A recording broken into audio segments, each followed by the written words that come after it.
దేవుని వాక్యంలో నుండి ఒక భాగాన్ని మనం చదువుకుంటాం. యోవేలు గ్రంథం.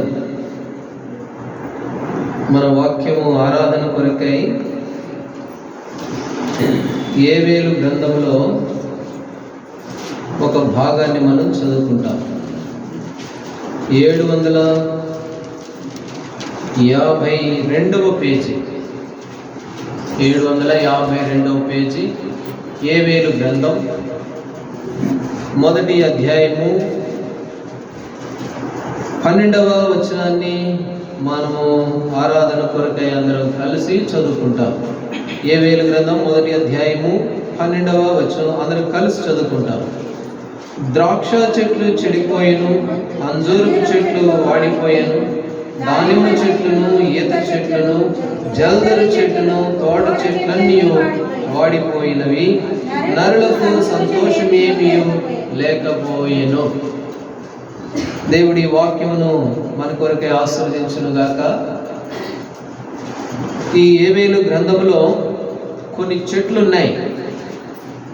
ద్రాక్ష చెట్టు కనబడుతుంది, అంజూరపు చెట్టు కనబడుతుంది, దానిమ్మ చెట్టు కనబడుతుంది, ఈత చెట్టు కనబడుతుంది, ఆ తర్వాత జల్దరు చెట్టును. కాబట్టి మనం చాలా దినాలుగా జల్దరు వృక్షమును గురించి చూస్తూ ఉన్నాం దేవుని వాక్యంలో.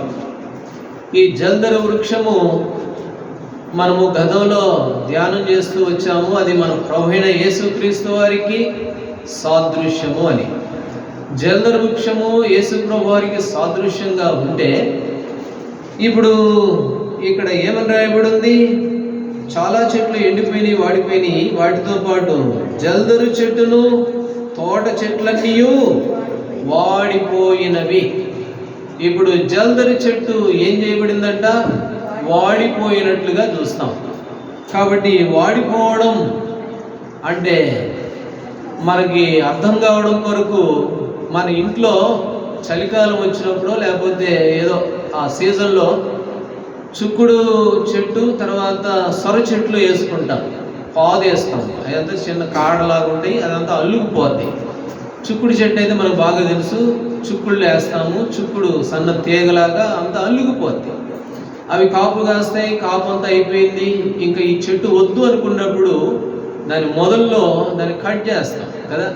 కట్ చేసిన తర్వాత అది సాయంత్రానికి ఏమవుతుంది చెప్పండి? సాయంత్రానికి వాడిపోద్ది. ఆకులన్నీ ఇలాగ ఉన్న ఆకులు ఎలాంటి ఇలా ఏలబడిపోయి వాడిపోతాయి. అది వాడిపోవడం అంటే. లేకపోతే సొర చెట్టును కూడా కట్ చేసినప్పుడు ఆకులన్నీ చక్కగా ఆరోగ్యకరంగా ఉంటాయి బ్రతుకున్నప్పుడు. కట్ చేసినప్పుడు ఒక గంట లేదా సాయంత్రం మధ్యాహ్నంలో ఏమైపోతుందంటే వాడిపోతాయి.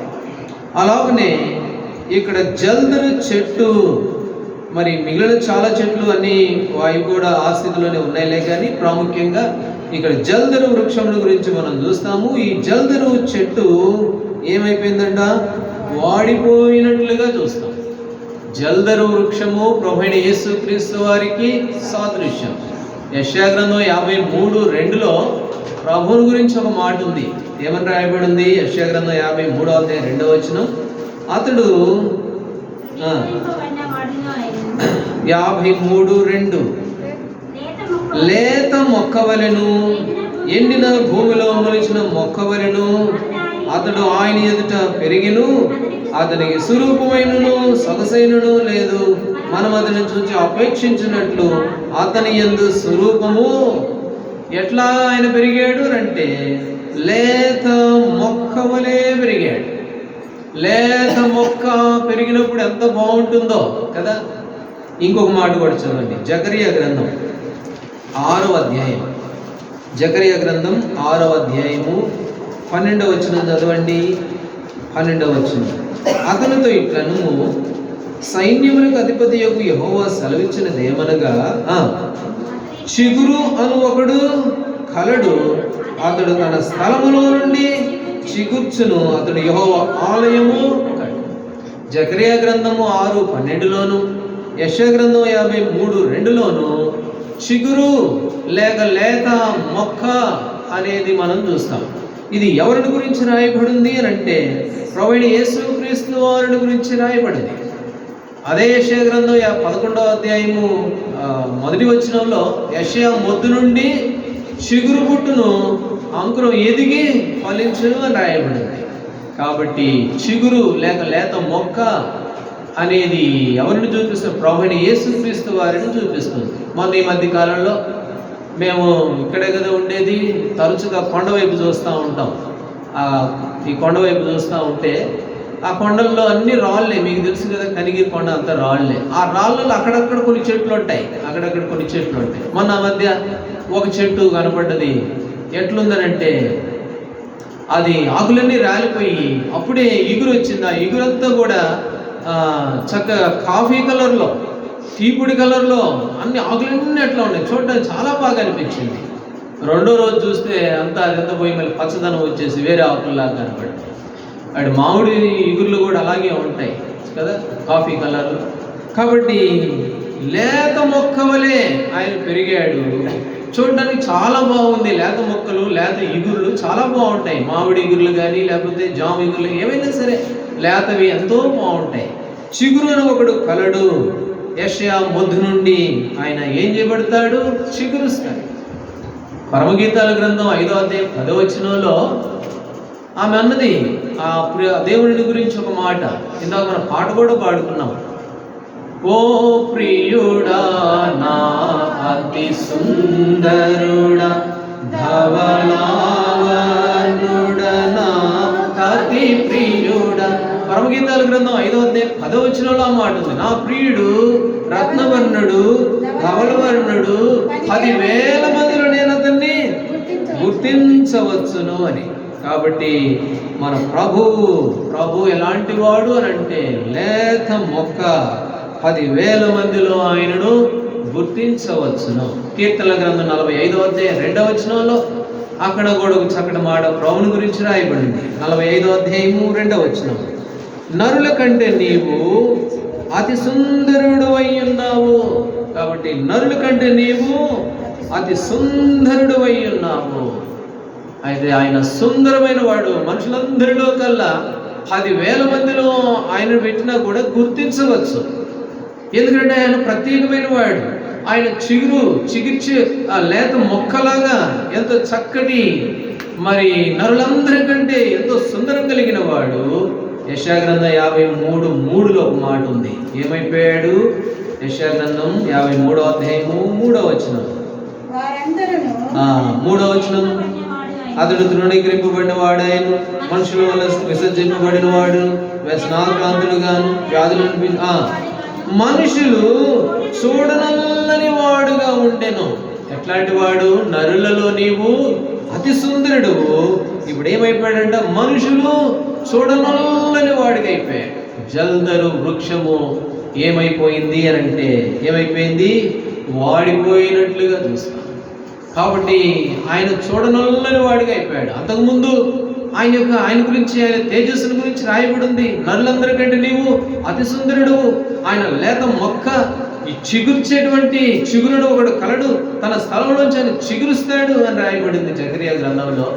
అలాంటి లేత మొక్క చూడటానికి చాలా చక్కగా చిగురు అనేది చాలా అందంగా కనపడుతూ ఉంది. అట్లయితే యెషయా గ్రంథం 53లో మనుషులు చూడనల్లని వాడిగా అయిపోయాడు. ఏం కారణం? ఎందుకు ఆయన అలాగూ చూడనల్లని వాడిగా అయిపోయాడు? జల్దరు వృక్షము ఎందుకు వాడిపోయింది అని అంటే పేతురు రాసిన రెండవ పత్రిక మొదటి అధ్యాయము, పేతురు రాసిన రెండవ పత్రిక మొదటి అధ్యాయం 3వ వచనం. 2-3 కలిసిపోయి ఉన్నాయి. మన ప్రభువు యేసుక్రీస్తు తండ్రి అయిన దేవుడు స్తుతింపబడును గాక. మృతుల్లో నుండి యేసుక్రీస్తు తిరిగి లేచుట వలన జీవంతో కూడిన నిరీక్షణ మనకు కలుగునట్లు. క్షమించండి, మొదటి పేతురు 3-4 కలిసిపోయి ఉన్నాయి. అందులో ఒక మాట మధ్యలో నేను చదువుతాను. అనగా అక్షయమైనదియు నిర్మలమైనదియు వాడబారనిదియునైన స్వాస్థ్యము మనకు కలుగునట్లు. కాబట్టి యేసు ప్రభువారు మృతుల్లో నుండి తిరిగి లేచుట వలన జీవంతో కూడిన వాడబారని స్వాస్థ్యము మనకు కలుగునట్లు. ఇదే పేతురు రాసిన మొదటి పత్రిక 5వ అధ్యాయంలో కూడా ఒక మాట చదువుతాం రండి. 3వ లేదా 4వ 4వ వచనం, ప్రధాన కాపరి ప్రత్యక్షమైనప్పుడు మీరు వాడబారని మహిమా కిరీటము పొందుతారు. ఆవిడ వాడబారని స్వాస్థ్యం మనకి ఇవ్వడం కొరకై, వాడబారని కిరీటం మనకు ధరింపజేయడం కొరకై జల్దరు వృక్షము కలువరి శిలువలో ఏమైపోయింది అని అంటే వాడిపోయినట్లుగా మనం చూస్తాం. యోవేలు గ్రంథం 1వ అధ్యాయం 12వ వచనంలో జల్దరు చెట్లన్నీ ఏమైపోయినాయి అంట? వాడిపోయినాయి. ఏం వాడిపోవడానికి గల కారణం ఏంటంటే వాడబారని స్వాస్థ్యం మనకు రావాలి, దేవుని రాజ్యంలో మనం సదాకాలం ఉండాలి. మరి క్షయమైపోయేది కాదు, అక్షయమైన కిరీటం మనం ధరించాలి. వాడబారని స్వాస్థ్యంలో మనం ఉండడం కొరకై యేసు ప్రభువారు కలువరి శిలువలో జల్దరు వృక్షము లేత మొక్క చిగురు అయినటువంటి దేవుడు నీ కొరకు నా కొరకు ఏం చేయబడ్డాడు అని అంటే ఆయన వాడిపోయినట్లుగా మనం చూస్తాం. ఆయన వాడిపోయినాడు. ఆయన వాడిపోవడం ద్వారా వాడబారని స్వాస్థ్యం మనం పొందుకున్నాం. ఇది నిజంగా ఎంత గొప్ప ఆశీర్వాదం. అందుకనే దేవుడు మనం ఆరాధించాలి. ఎందుకు ప్రభువుని ఇలాగ మనం ఆరాధించాలంటే ఎన్నో కారణాలు ఉన్నాయి. అందులో ఇదొక కారణం. ఏమిటి అంటే మనకు వాడబారని స్వాస్థ్యం ఇచ్చిన కొరకై యేసు ప్రభువారు కలువరి శిలువలో మరణించాడు. జల్దరు చెట్టు, జల్దరు వృక్షము వాడిపోయింది. ఎందుకు వాడిపోయింది అని అంటే అది చాలా బాగా చిగిర్చేదే, ఎదిగేదే, ఫలించేదే. దాన్ని ఎవరు ముట్టుకొని కూడా ముట్టుకోలేరులే. కానీ మనకు ఆయన రాజ్యం ఇవ్వడం కొరకై జల్దరు వృక్షము వాడిపోయినట్లుగా మనం చూస్తాం. ఆయన ఇంకా ఏ విధంగా వాడిపోయాడు, ఎలా వాడిపోయాడు అనేది మరలా మరొక భాగానికి మనం వెళ్తే మార్కు సువార్త 14వ అధ్యాయం, మార్కు సువార్త 14వ అధ్యాయము 33-34 పేతురును యాకోబును యోహానును వెంట పెట్టుకొని పోయి మిగులు విభ్రాంతి నందుటకును చింతాక్రాంతుడకును ఆరంభించును. అప్పుడు ఆయన నా ప్రాణము మరణమవునంతగా దుఃఖములో మునిగి ఉన్నది. చాలు. అక్కడ లేత మొక్క వాడిపోయింది. వాడిపోవడానికి గల కారణం ఒకటి, మొట్టమొదటి కారణం ఏమిటి అని అంటే మనల్ని ఆ స్వాస్థ్యంలో మనల్ని పాల్పొంపులు చేయడం కొరకై, అందులో మనల్ని ప్రవేశపెట్టడం కొరకై యేసు ప్రభువారు వాడిపోయినట్లుగా చూస్తాం. రెండవదిగా ఆయన వాడిపోయిన ఒక అనుభవాన్ని ఇక్కడ రాయబడుతూ ఉంది. ఏమిటి అని అంటే చింతాక్రాంతుడగుటకును తన ప్రాణము అప్పుడు ఆయన నా ప్రాణము మరణమగునంతగా దుఃఖములో మునిగి ఉన్నది. దుఃఖపడుతూ ఉన్నాడు. దుఃఖం అనే విధంగా ఆయన వాడబడుతూ వచ్చాడు. వాడబడ్డం అంటే కదా, వాడిపోయిన వాడిగా కనపడుతూ ఉంటాడు. చూడండి లూకాసు వార్త 22వ అధ్యాయం 22వ అధ్యాయము 44వ వచనం. లూకాసు వార్త 22:44. ఆయన వేదన పడి మరింత ఆత్రముగా ప్రార్థన చేయగా ఆయన చెమట నేలపడుచున్న గొప్ప రక్తపు బిందువలే. ఎంతగా ఆయన వాడిపోయాడో తెలుసా? ఆయన నీ కొరకు నా కొరకు వాడిపోయిన అనుభవం ఒకటి ఇక్కడ రాయబడుతూ ఉంది. మరణమగునంతగా నా ప్రాణము ఎందులో మునిగిపోయింది అన్నాడు? దుఃఖంలో మునిగిపోయింది. ఆయన వేదన పడి గెసమనే తోటలో ప్రార్థన చేస్తూ ఉంటే వేదన పడి దుఃఖపడి మరణమయ్యేంతగా ఆయన ప్రాణమంతా అలా చిక్కిపోయి వాడిపోయి ఆయన ప్రార్థన చేస్తూ ఉంటే చెమట ఎలాగందట రక్తపు బిందువులే అయిపోయి.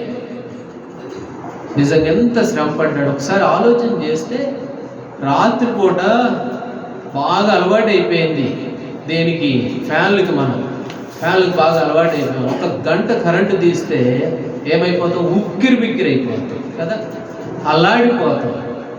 కాబట్టి కొంత దూరం ప్రయాణం చేస్తే ఎంత అల్లాడిపోతామంటే అంత అల్లాడిపోతాం.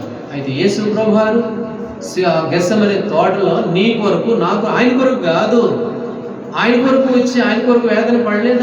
ఆయనకు అవసరం తెలియలేదు. ఆ గెస్సెమనే తోటలో చెమట గారితే చాలులే అనుకుంటే ఆ చెమట ఎట్లా గారింది అని అంటే అది రక్తపు బిందులాగా మారిపోయింది. రక్తంతో సహా అన్నట్లుగా చిట్లిపోయి ఉండొచ్చు. బహుశా ఆయన వేదనకి ఆయన నరాలు చిట్లిపోయి ఉండొచ్చు. జల్దరు వృక్షము వాడిపోవడం అనేది మనం చూస్తాం. వాడిపోవడం అంటే ఏదో అట్లా ఏలబడి మనం చూసిన ఆ చెట్టులా కాదు. ఆయన మన కొరకై వాడిపోయిన విధానాన్ని మనం చూస్తే ఆయన ప్రాణమంట మరణమగునంతగా దుఃఖంలో మునిగిపోయింది. కాబట్టి వేదన పడ్డాడు. ఆ చెమట కూడా రక్తంలా మారిపోయినంతగా వేదన పడ్డాడు. ఈనాడు ఆ వేదన మనకు లేదు, ఆ బాధ మనకు లేదు. నిన్న మేము ఆ ఉపవాస కోడికి వెళ్ళాం. అప్పుడు చెప్తున్నాడు ఆయన, నాకు భయం వేసింది. ముందు నాకు ఎంత భయం వేసిందంటే అంత భయం వేసింది.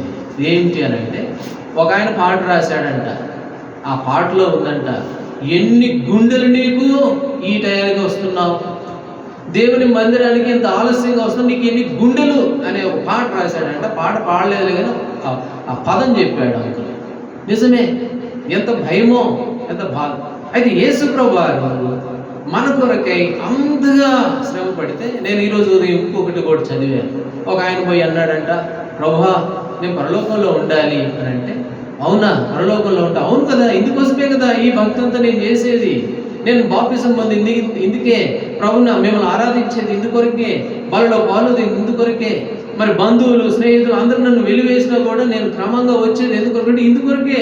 ఎందుకొరకు అని అంటే, నేను పరలోకంలో ఉండాలి కదా ప్రభా, అందుకోసం కదా ఈ భక్తి అంతా అంటే. అవునా, అట్లయితే మరి ఆ 6 రోజులు నువ్వు తీసుకుని 7వ రోజంతా నాకు ఇమ్మన్నానే, ఆ 7వ రోజు కూడా నువ్వు సమయాన్ని నువ్వు దొంగిలిస్తా ఉన్నావు, యుగాలు నాతో ఎలా ఉండాలనుకుంటున్నావు అని అన్నాడు. ఒక చిన్న కొటేషన్ రాయబడింది. నిజమే, దేవునికి ఇవ్వాల్సిన సమయం మనం దేవునికి ఇవ్వలేకపోతే యుగాలు అక్కడ ఎలా ఉంచుకుంటాడు ప్రభు మనల్ని? ఆయన దగ్గర సదాకాలం ఉండాలనే కదా ఇదంతా మనం చేసేది. ఆయనతో మన సదాకాలం యుగాలు ఉండాలి. అయితే ఆయనకి ఇవ్వాల్సిన సమయం మాత్రం ఆయనకి ఇచ్చేదిలే. గెత్సెమనే తోటలో ప్రభువైన యేసుక్రీస్తు వారు వాడిపోయాడు. ఎంతగా వాడిపోయాడు అంటే, ఆయన ప్రాణము మరణమగునంతగా దుఃఖంలో మునిగిపోయింది. ప్రసంగి గ్రంథంలో ఇంకో మాట, ప్రసంగి గ్రంథం 7వ అధ్యాయం 26వ వచనం. ప్రసంగి గ్రంథం 7వ అధ్యాయము 26వ వచనం. మరణం కంటే ఎక్కువ దుఃఖం కలిగించినది. 7వ అధ్యాయం 20 చదువు. మరణం కంటే ఎక్కువ దుఃఖము కలిగించినది ఒకటి నాకు కనబడెను, అది వలల వంటిదై పురుల వంటి మనసును బంధకముల వంటి చేతులను కలిగిన స్త్రీ. దేవుని దృష్టికి మంచివారైన వారు దాని నుంచి తప్పించుకుందురు గాని పాపాత్ములు దాని వలన పట్టబడుదురు. మరణం కంటే ఎక్కువ దుఃఖం కలిగించేది ఒకటి కనపడ్డదంట సొలొమోనుకి. కాబట్టి జ్ఞానం కలిగిన సొలొమోనుకి భూమి మీద చూస్తే ఒకటి కనపడ్డది. అది ఎట్లాంటిది?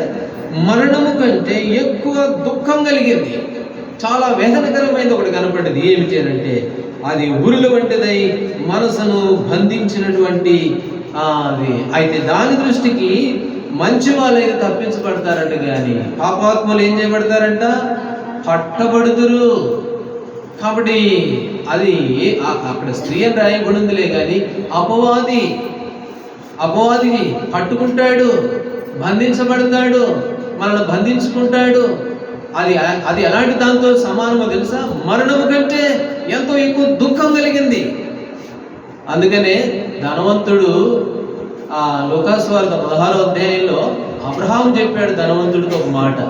లూకాసు వార్త 16వ అధ్యాయం. ఆ ధనవంతుడితో తండ్రి అబ్రహాము మాట్లాడుతూ ఏమన్నాడు చెప్పండి? ఎన్నో మాట 25వ వచనము. అందుకు అబ్రహాము, కుమారుడా, నీ జీవితకాలం అంతా నీకు ఇష్టమైనట్టు సుఖం అనుభవించింది, అలాగే లాజరు కష్టం జ్ఞాపకం చేసుకును. ఇప్పుడైతే వాడు ఇక్కడ నెమ్మది పొందుచున్నాడు, నీవు యాతన పడుతున్నావు. అది ఎలాంటిది అంటే, మరణము కంటే ఎంతో దుఃఖకరమైంది. ఏంటి అంటే యాతన. నువ్వు బాధపడుతున్నావు అంటే అదేమో, కానీ యాతన పడ్డం అంటే అది చాలా కఠినమైంది అని అర్థం.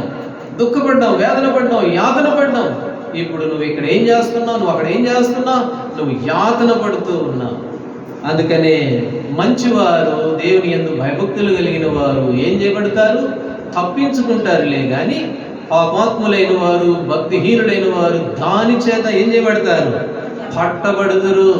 దాని చేత పట్టబడుదురు అనేది మనం చూస్తాం. సామెతలు 5వ అధ్యాయం, సామెతల గ్రంథం 5వ అధ్యాయం 5వ వచనం చదవండి. సామెతలు 5:5. దాని నడతలు మరణముకు దిగుటకు దారిదీయును, దాని అడుగులు పాతాళముకు చక్కగా చేర్చు. అని దాని అడుగులు మరణానికి తీసుకుని వెళ్తాయి. అక్కడ ఏముంటుంది అంటే అబ్రహాం అన్నాడు, ఓ నా కుమారుడా, ఇక్కడ నువ్వేం పడుతున్నావు? యాతన పడుతున్నావు. అయితే ఇక్కడున్నాడు లాజరు, అతనేం పొందుతున్నాడు? నెమ్మది పొందుతున్నాడు. పాపాత్ములు పట్టబడతారు, యాతన పడతారు. భక్తి పరులు ఏం చేయబడతారట? ప్రసంగి 7లో చదువుకున్నాం కదా, ఏం చేయబడతారు? తప్పించబడతారు. మరణం కంటే దుఃఖకరమైనది ఒకటి కనపడ్డది సొలొమోనుకి. అందుకనే అయితే దాని నుంచి మనల్ని తప్పించేందుకు ఆయన ప్రాణము మరణమగునంతగా దుఃఖంలో పడిపోయాడు. హబక్కూకు గ్రంథం 1వ అధ్యాయం 15వ వచనంలో రాయబడింది అపవాదిని గురించి. హబక్కూకు గ్రంథం 1వ అధ్యాయం 15వ వచనం, వాడు గాలం వేసి మానవులందరిని గుచ్చి లాగి ఉన్నాడు, చిక్కించుకున్నాడు. గాలం వేసి మనుషులందరూ లాగి పట్టుకున్నాడు. భక్తి పరులైతే తప్పించబడతారు, భక్తిహీనులైతే వాని చేత పట్టబడతారు. అది ఎలాంటిది అని అంటే మరణం కంటే ఎంతో వేదనకరమైనది. ఆ సంగతి మనకు తెలియదు కానీ ప్రభువుకు బాగా తెలుసు.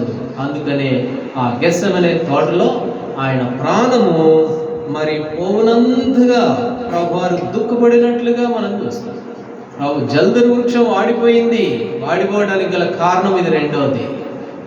రెండవ కారణం ఏమిటి అని అంటే మనల్ని అపవాది గుచ్చాడు, గాలం వేశాడు, లాగాడు, చిక్కించుకున్నాడు.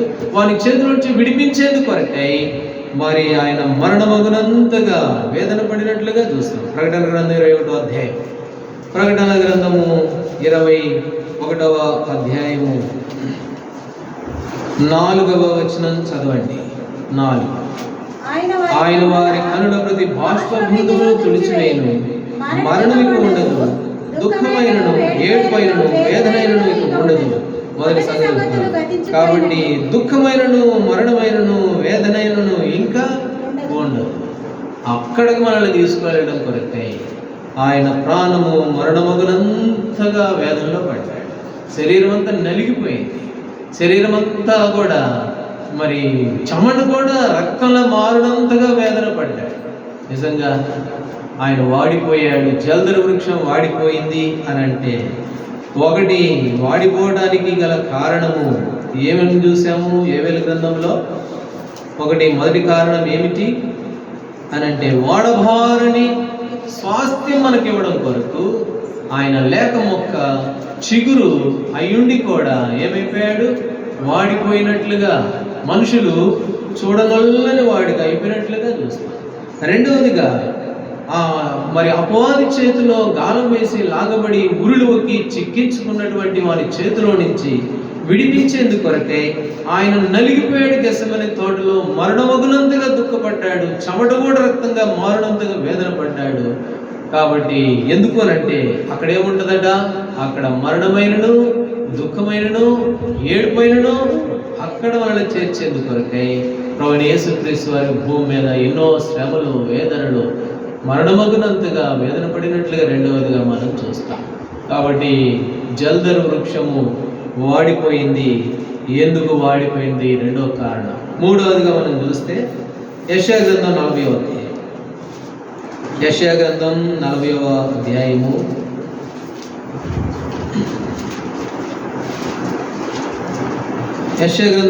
అధ్యాయము 8వ వచనం చదవండి. గడ్డి ఎండిపోవును, దాని పువ్వు వాడిపోవును. మన దేవుని 6వ వచనంలో మధ్యలో ఇంకో మాట ఉంది, సర్వ శరీరులు గడ్డి అయి ఉన్నారు. ఇప్పుడు గడ్డి ఏం చేయబడుతుందంట? ఎండిపోద్ది. దాని పువ్వు వాడిపో. ఎవరు వాడిపోయేది? జల్దరు వృక్షం కాదు. జల్దరు వృక్షం వాడిపోదు, జల్దరు వృక్షం ఎండిపోదు, జల్దరు వృక్షము మరి నాశనం అవుతులే. కానీ వాడిపోయేది, ఎండిపోయేది ఎవరు అని అంటే గడ్డి. గడ్డి ఎండిపోయేది, వాడిపోయేది గడ్డి పువ్వు. అయితే మనం ఏమై ఉన్నామంట? 6వ వచనంలో సర్వశరీరులు గడ్డి అయి ఉన్నాయి. యెషయా గ్రంథం 64లో కూడా ఒక మాట ఉంది. యెషయా గ్రంథం 64 6వ వచనం, మా నీతి క్రియలన్నీయు మురికి గుడ్డ వలె నాయను, మేమందరము ఆకువలే వాడిపోతిమి. సర్వశరీరులు గడ్డి అయి ఉన్నారు, మేమందరము కూడా ఏమైపోయామంట? ఆకువలే మేము వాడిపోయాం. వాడిపోయేది ఎవరు అని అంటే మనం వాడిపోవాల్సింది. అయితే మనకు బదులుగా ఎవరు వాడిపోయారు? ఎవరు మరణమగునంతగా దుఃఖించాడు అని అంటే ప్రభువైన యేసుక్రీస్తు వారు. ఇది ఆయన ప్రేమ. ఆయన ప్రేమకు ఏమి ఇచ్చినా కూడా ఆయన రుణాన్ని తీర్చలేము. ఆయనకి ఏమి ఇచ్చినా కూడా మనము ఆయన యొక్క రుణాన్ని మనం తీర్చలేము. అది అలా ఉండవలసిందే. యాకోబు రాసిన పత్రిక 1వ అధ్యాయం 11వ వచనంలో కూడా ఒక మాట ఉంది. ఇదే మాట ఉంది 11వ వచనం, సూర్యుడు ఉదయించి వడగాలి కొట్టి గడ్డిని మార్చివేయక దాని పూరాలను దాని స్వరూప సౌందర్యము నశించును, అలాగే ధనవంతుడును తన ప్రయత్నములలో వాడిపోవును.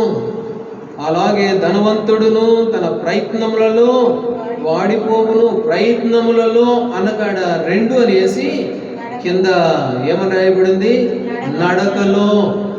కాబట్టి గడ్డి ఎండిపోద్ది. ఎందుకు అంటే వాని యొక్క నడకలో. కాబట్టి నడకలో గడ్డి ఎండిపోవాల్సిందే. ఎండిపోయే గడ్డి అంటే గడ్డి ఎవరితో పోల్చబడ్డాం? మనుషులతో పోల్చబడ్డాం. అయితే ఇప్పుడు గడ్డి ఎండిపోవాలి కదా. వారి నడకల ద్వారా, వాళ్ళు చేసిన కార్యముల ద్వారా, వాళ్ళు చేసిన పనులను బట్టి, వారు చూపిన నిర్లక్ష్యాన్ని బట్టి ఎండిపోవాల్సింది గడ్డి కదా. అయితే కీర్తన గ్రంథం 92:15లో ఏమని రాయబడింది? వారు ముసలితనమందు చిగురు పెట్టి వారు సారము కలిగి పచ్చగా ఉందరు. ఇప్పుడు ఎండిపోవాల్సింది ఎవరు? మనుషులు. మనము అవిధేయులం, పాపులం. అయితే మనం ఎలాంటి వారంగా ఉన్నామంట?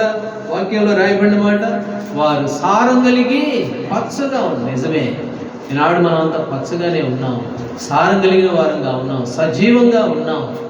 అయితే ఎండిపోవాల్సింది గడ్డి, మనమే ఎండిపోవాల్సింది. కానీ మనకు బదులుగా ప్రభువైన యేసుక్రీస్తు వారు వాడిపోయిన వాడిగా కనబడుతూ, ఎండిపోవాల్సింది మనం వాడిపోవాల్సింది మనం, మరి శ్రమలు పొందాల్సింది మనం, కష్టపడాల్సింది మనం, మన పాపములతో మనమే మోసుకోవాలి మన పాపములన్నింటినీ. అయితే ప్రభువైన యేసుక్రీస్తు వారు ఆయన మోసాడు. ఇంకొక మాట కూడా చదవండి. యెహెజ్కేలు గ్రంథం 47వ అధ్యాయం. యెహెజ్కేలు గ్రంథం 47వ అధ్యాయం 12వ వచనం. 47:12 నదీ తీరమున ఇరుప్రక్కల ఆహారమిచ్చు సకల జాతి వృక్షములు పెరుగును, వాటి ఆకులు వాడిపోవు, వాటి కాయలెన్నటికీ రాలవు. ఈ నది నీరు పరిశుద్ధ స్థలముల నుండి పారుచున్నది కనుక ఆ చెట్లు నెల కాయలుగాను, వాటి పండు ఆహారములకు. కాబట్టి ఇక్కడ ఒక నది ఉంది. నదికి ఇరువైపులా సకల జాతి వృక్షాలు పెరుగు. అయితే వాటి ఆకులు ఏం చేయబడవట? వాడిపోవు. వాటి ఆకులు వాడిపోవు. ఎందుకు వాడిపోవు చెప్పండి? ఎందుకు వాడిపోకుండా ఉండడానికి కారణం ఏంటి అని అంటే, నదికి ఇరువైపులా ఉన్నాయి ఆ చెట్లు, ఆ గడ్డి లేక ఆ వృక్షాలు, ఆ చెట్లు ఎక్కడున్నాయి అంటే నదికి ఇరువైపులా ఉన్నాయి. నది ఉంది, నదిలో ఏముంది? నీరుంది, నీరుకి ఇరువైపులా ఉన్నాయి చెట్లు. అందుకనే 92:15లో వారు సారము కలిగి పచ్చగా ఉందరు. ఏమిటి ఆ నది అని అంటే, ప్రకటన గ్రంథంలో రాయబడింది, ఆయన స్వరము ఎట్లా ఉందట? చదవండి. ప్రకటన గ్రంథం 1వ అధ్యాయము 15వ వచనం. ప్రకటన గ్రంథం 1వ అధ్యాయము 15వ వచనం. ఆయన పాదములు కొలువులో కుటుంబం వేయబడి మెరుగుచిన అపరంజితో సమానమై ఉండెను. ఆయన కంఠస్వరము విస్తార జల ప్రవాహముల ధ్వని వలె. కాబట్టి విస్తార జల ప్రవాహములు ప్రభువైన యేసుక్రీస్తు వారు. 40 కీర్తనల గ్రంథం 46వ అధ్యాయంలో అనుకుంటా కదా, ఆ పాట కూడా ఉంది. ఒక నది కలదు దాని కలువలు దేవుని పట్టణమును, ఒక నది కలదు దాని కలువలు దేవుని 46వ కీర్తన 4వ వచనం. ఒక నది కలదు, ఆ నదులు, ఆ నదికి ఇరువైపులా ఏమున్నాయంట? సకల జాతి వృక్షాలు ఉన్నాయి. అందుకనే వాటి ఆకులు ఏం చేయబడవు? వాడిపోవాల్సింది మనం కదా. సర్వ శరీరుడు గడ్డిని పోలే వారుగా ఉన్నారు. వాడిపోవాల్సింది గడ్డి. అయితే మనకు బదులుగా ప్రభువైన యేసుక్రీస్తు వారు వాడిపోయాడు. ఆయన దేంతో ఆయన స్వరం ఎలాంటిది అనంటే విస్తార జల ప్రవాహములు. 46వ కీర్తన 4వ వచనం, ఒక నది కలదు దేవుని మందిరంలో పారుతున్నటువంటి నది. యోహాను సువార్త 19వ అధ్యాయంలో యేసుప్రభువు వారి గురించి చూస్తాం. రండి, 19వ అధ్యాయము యోహాను సువార్త 34వ వచనం. యోహాను సువార్త 19:34. సైనికుల్లో ఒకడు ఈటితో ఆయన ప్రక్కన పొడిచెను, వెంటనే రక్తమును నీళ్లను. యేసుప్రభువు వారి ప్రక్కలో ఈటు తీసుకుని ఒకడు పొడిచాడు. బతుకున్నాడా చనిపోయాడా చూద్దామని. సహజంగా పిల్లలు ఎవరైనా చిన్నపిల్లలు పుడితే వాళ్ళు పుట్టిన వెంటనే ఏడవకపోతే డాక్టర్లు ఏం చేస్తారు చెప్పండి? పెద్ద చాకు తీసుకొని వాళ్ళు పొడుస్తారా? అది గిచ్చుతారు కదా. అప్పుడు ఆ సురుకు వాడికి ఏమని ఏడిస్తే పర్వాలేదు అంటారు. అయితే యేసుప్రభువు వారు బతుకున్నాడు చనిపోయాడు తెలుసుకోవడం కొరకే ఒకడు బళ్ళను తీసుకొని ప్రక్కలో పొడిచారు. ఎంత నిర్లక్ష్యము, ఎంత హేళనకు, ఎంత అవమానమునకు, ఎంతగా దిగజారుతూ మరి ఆయన తనను తాను తగ్గించుకున్నాడు. ఫిలిప్పీ 2:6, దాసుని స్వరూపం ధరించాడు, దీనుడైపోయాడు, రిక్తుడైపోయాడు. పొడిస్తే ప్రక్కలో నుంచి ఏం గారిని అంట? రక్తము నీళ్లు. ఒక నది కలదు. ఆ నది ఇరువైపులా సకల వృక్షములు ఉన్నాయి. అందుకనే ఆ ఆకులు వాడిపోలేదు. ఇప్పుడు ఆ నదిలో ఏమైనా నీళ్లు ఉన్నాయి. ఆ నీళ్ళు ఇప్పుడు ఎక్కడి నుండి వస్తున్నాయంటే ఆయన ప్రక్కలో నుండి వస్తున్నట్లుగా చూస్తాం. యెషయాగ్రంథం 50వ అధ్యాయం, యెషయాగ్రంథం 50వ అధ్యాయము మాట చదువుకొని మనము ఆరాధనలోనికి వెళదాం. 6వ వచనం చదవండి. 6వ వచనం. కొట్టువారికి నా వీపును అప్పగించితిని, వెంట్రుకలు పెరిగివేయి వారికి నా చంపలను అప్పగించితిని, ఉమ్ము వేయి వారికి, అవమానపరచు వారికి నా ముఖమును. కాబట్టి వాడిపోయింది జల్దరు వృక్షము. యోవేలు గ్రంథం 1వ అధ్యాయం 12వ వచనం. వాడిపోయిన జల్దరు వృక్షము. ఎందుకు వాడిపోయింది అనంటే కొట్టువారికి నా వీపు అప్పగించా, గడ్డము పట్టుకొని లాగుతూ ఉంటే నా ముఖాన్ని వారికి దాచిపెట్టుకోవాలి, మరుగు చేసుకోలేదు. కాబట్టి నలగొట్టబడ్డాడు, వాడిపోయాడు. ఎందుకు వాడిపోయాడు అనంటే వాడభార స్వాస్థ్యం ఒకటి ఉంది, అది వాడిపోయేది కాదు. అక్కడ ఏడుపు, దుఃఖము, వేదన ఏముండవు. అది ఉంది, అక్కడ ఉంది అది ఒకటి. అందులో మనం ఉండాలని చెప్పి, అక్కడ మనం సదాకాలం ఉండాలని చెప్పి దేవుడు మరణమగనంతగా వేదనపడ్డాడు. అంతేకాదు, ఒక నది ఉంది, ఆ నది పక్కన నాటపడాలి మనము. యెషయా గ్రంథం 64:6లో చదువుకున్నాం కదా, మేమందరము ఆకువలే ఏం చేయబడ్డాం? వాడిపోయాం. వాడిపోతాం. అయితే యెహెజ్కేలు గ్రంథం 47వ అధ్యాయంలో ఏమని రాయబడింది? నదికి ఇరువైపులు ఉన్న సకల జాతి వృక్షాలు వాటి ఆకులు ఎప్పటికి కూడా వాడిపోకుండా ఉండేందుకొరకై ఆయన ప్రక్కలో నుండి కార్చిన రక్తం, నీళ్లు, ఆ నీళ్ళ ద్వారా మనకి సమృద్ధి అయిన జీవం దేవుడు ఇచ్చాడు. అందుకనే ఈనాడు మనమంతా సజీవంగా ఉన్నాం. వాడిపోలా, రాలిపోలా. మనకంటే గొప్పవాళ్ళు, మంచి వాళ్ళు చాలామంది ఈరోజు లేనివారుగా ఉన్నారు ప్రపంచంలో, భూమి మీద. అయితే మనం రాలిపోలేదు, మనం వాడిపోలేదు. ప్రభువారు మనల్ని ప్రేమించాడు. అంతేకాదు, మరణం కంటే వేదనకరమైనది, దుఃఖమైనది ఒకటి ఉంది. ఏంటిదంటే అది ఏంటిది? ఆ వాది పట్టుకొని వానితో పాటు తీసుకెళ్ళిపోయి నరకంలో పడేస్తే అబ్రహాం అన్నాడు కదా, ఓ ధనవంతుడా, నువ్వు ఇక్కడ యాతన పడుతున్నావు. అది యాతన స్థలము, భయంకరమైన స్థలం. అది మరణం కంటే ఎలాంటిది అంటే దుఃఖకరమైనది సొలొమోను చెప్పాడు. ఆ దుఃఖకరమైనటువంటి దాని నుంచి తప్పించేందుకు కొరకు ఆయన గెస్సెమనే తోటలో ఏం చేయబడ్డాడు? మరి రక్తం కారునంతగా ప్రార్థించాడు. కాబట్టి మనం అంతగా ఏ పని చేయట్లా. హెబ్రీయులకు రాసిన పత్రికల్లో ఉంది, మీకు ఇప్పుడు వస్తున్న శ్రమలు చులకనైన ఈ శ్రమలు అంట రక్తం కారణంతగా మీరేం చేయట్లా. మీరు రక్తం కారణంతగా ఏం శ్రమ పడట్లా. పేతురుని పట్టుకున్నారు, పేతురుని పట్టుకొని పేతుర్ని యేసుప్రభు గురించి చెప్తున్నాడు, పేతుర్ని చంపేయాలంటే అప్పుడు పేతురు అన్నాడంట, నేను ప్రభు అంత గొప్పవాడిని కాదు, నేను ఆయన అంత గొప్పవాడిని కాదు, కాబట్టి ఆయన్ని వేసినట్టుగా నన్ను సిలువేయద్దు, నన్ను తలకిందులుగా సిలువేయడానికి అప్పగించేశారు. పేతురుని పట్టుకున్నారు, నిన్ను సిలువేసేస్తామంటే సరే సిలువేసి సిద్ధంగా అయిపోయింది, తీర్పిచ్చేశారు రోమా సైన్యం. సిలువేస్తారా? అట్లయితే నన్ను తలకిందులుగా వేయండి. ఆంధ్రే అనే ఆయన్ని ఎక్సాకారంలో వేశారంట, ఒక కాలు ఇటు ఒక రెండు చేతులు ఇట్లా వేశారు. కాబట్టి అంతగా మనం ఏం శ్రమ పడట్లా, అంతగేమి మనము ప్రయాసపడట్లా, అంతగేం కష్టపడట్లా. నేను దినాలు పోతే ఇమానియల్ అంకుల్ ఒక మాట చెప్పాడు.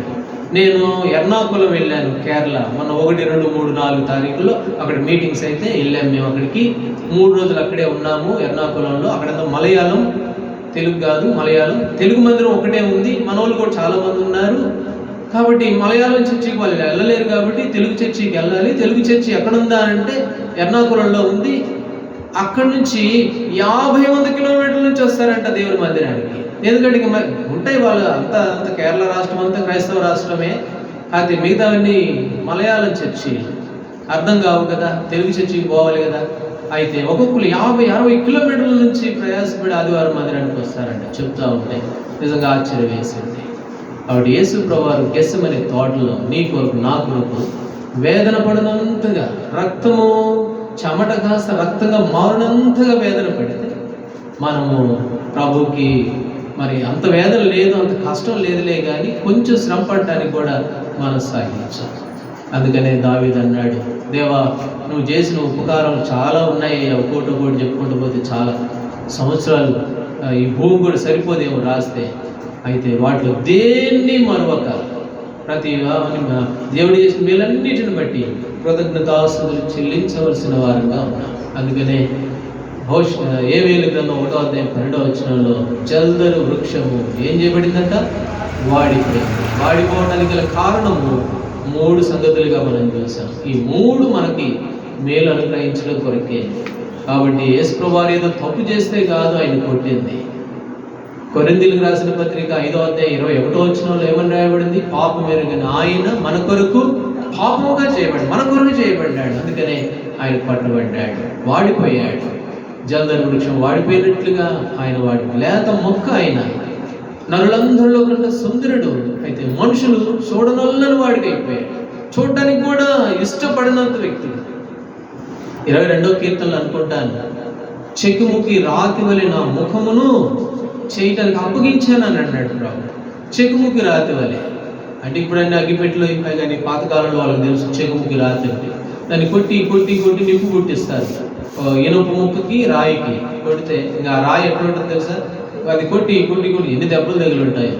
ప్రభు అన్నాడు, నా ముఖమును చెకుముకి రాతి వలె నేను చేస్తున్నాను, దాని కొరకు అప్పగించుకున్నాడంట.